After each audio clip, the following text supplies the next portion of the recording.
Hi friends, welcome to Noora world.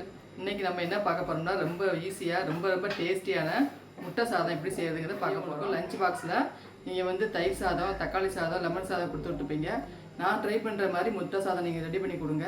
ரொம்பவே சூப்பராக இருக்கும். லஞ்ச் பாக்ஸு ஃபுல்லாக காலி பண்ணிடுவாங்க. வாங்க எப்படி செய்கிறாங்கிறத பார்த்துடலாம்.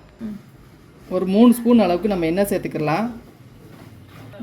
எண்ணெய் காயவும் கொஞ்சமாக சோம்பு சேர்த்துக்குருவோம். சோம்பு வெடிக்கவும் கொஞ்சம் கருவேப்பிலை இதையும் சேர்த்துலாம். கருவேப்பிலை நல்லா பொரியவும் நான் வந்து குட்டி குட்டியாக ஒரு பல்லாரி எடுத்து வச்சுருக்கேன். ஒரு 1.5 கை அளவு அதையும் சேர்த்து நல்லா வதக்கிடலாம். பல்லாரியை வந்து நல்லா குட்டி குட்டியாக கட் பண்ணிக்கலாம். கண்ணாடி பதத்துக்கு வரவும் கொஞ்சமாக இஞ்சி பூண்டு சேர்த்துக்கலாம். இதில் இஞ்சி 1/4 ஸ்பூனுக்கும் கம்மியாக சேர்த்துக்கோங்க. இது நல்லா வதங்கவும் ஒரு சின்ன குட்டி தக்காளி பழம் அதையும் குட்டி குட்டியாக கட் பண்ணிக்கோங்க. தக்காளி வந்து நல்லா வதங்கணும். அந்த அளவுக்கு கையெடுக்காமல் நல்லா வதக்கி விட்டுக்கோங்க.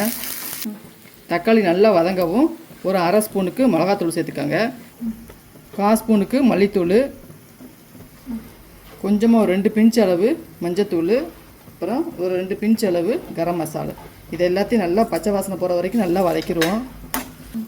மசாலாலாம் பச்சை வாசனை போகவும் நான் வந்து 2 முட்டை எடுத்திருக்கேன். இதையும் இதில் சேர்த்துடலாம்.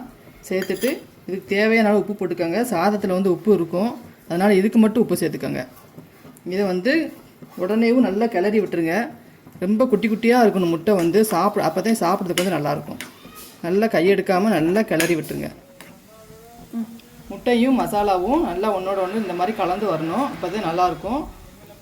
இதில் வந்து நம்ம சாதத்தை சேர்த்துடலாம். சாப்பாடு எல்லாத்தையும் சேர்த்துட்டு நல்லா மிக்ஸ் பண்ணி விட்டுருவோம். இது வந்து பெரியவங்களுக்கு ஒரு ஆள் சாப்பிட்லாம், குழந்தைங்கன்னா 2 பேருக்கு தாராளமாக வச்சு விடலாம். இதை எல்லாத்தையும் நல்லா மிக்ஸ் பண்ணி விட்டுருவோம். முட்டை சாதம் சூப்பராக ரெடி ஆயிடுச்சு. லாஸ்ட் நம்ம மல்லித்தலை தூவி அடுப்பை ஆஃப் பண்ணிடலாம். நீங்களும் முட்டை சாதத்தை கண்டிப்பாக ட்ரை பண்ணி பாருங்கள். இந்த வீடியோ பிடிச்சிருக்குன்னு நினைக்கிறேன். பிடிச்சிருந்தா லைக் பண்ணி, ஷேர் பண்ணி, சப்ஸ்கிரைப் பண்ணிடுங்க.